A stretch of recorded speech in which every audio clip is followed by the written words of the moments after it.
we go to America as refugee, because in Russia, especially that time, was anti-Semitism. Shortly after Musiana Gorelik and her family arrived in America 23 years ago, she was introduced to the Jewish Community Center of Greater Washington. It's the second home. Here, I go to group study English, and they prepare us for citizenship. For more than 20 years, Musiana and her husband Lev have been coming to the JCC almost daily. But now, Musiana comes alone.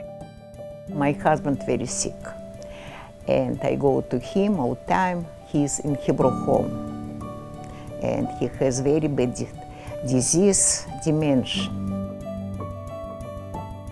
So the first thing I did was looked at her and said, if he's not able to come and benefit from the center, let's make sure that we can keep you here, but let's reduce what you're paying.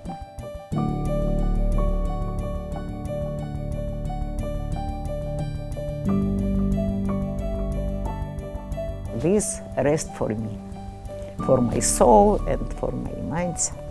Yeah, I like here.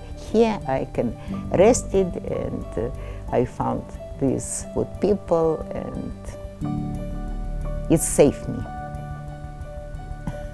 Yeah. People feel very embarrassed that they need to ask for help.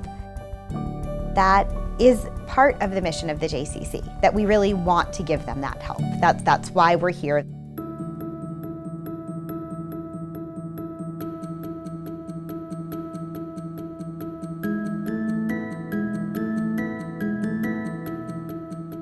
What do you want to do in the backyard? Trampoline, okay. Lizette Hoffman is a mother of two and member of the Air National Guard, who first joined the JCC when they moved to Maryland 4 years ago. My son, he just turned 5. His name is Bruce Hoffman, and he is like Aaliyah's mini therapist. And Aaliyah, she is going to turn 7 in August, and she was diagnosed with infantile spasms at 9 months of age, and now she's diagnosed with Lennox-Gastaut syndrome and autism. Since the children's father is also in the military and is frequently deployed, Lizette enrolled her son Bruce in JCC preschool in hopes he would learn more about his father's Jewish faith. He loved it.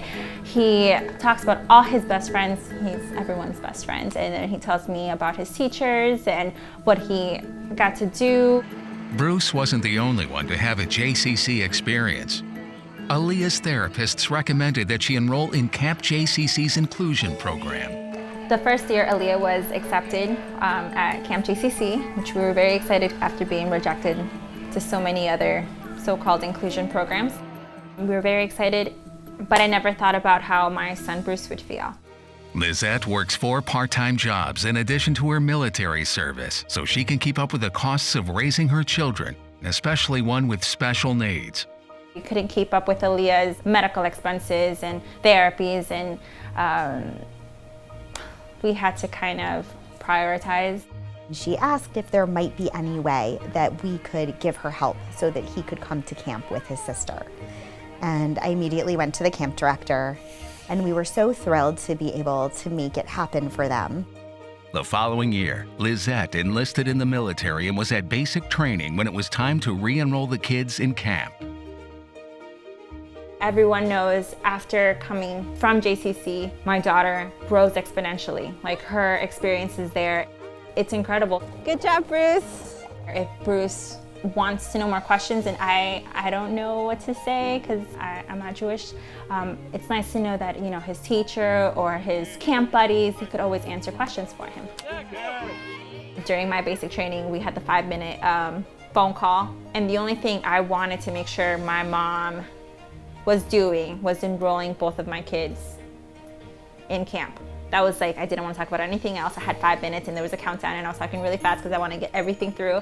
And she made sure of it because she knew how important it is. That's the only place that my kids get to be together and be accepted.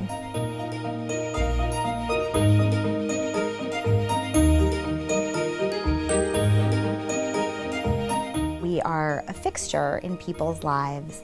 And the scholarships allow people either to access a community at a point in time when maybe they're feeling cut off and marginalized, or it allows people to continue on a path where they've had their family and allows them to give their children the Jewish experience they really are looking to create for them.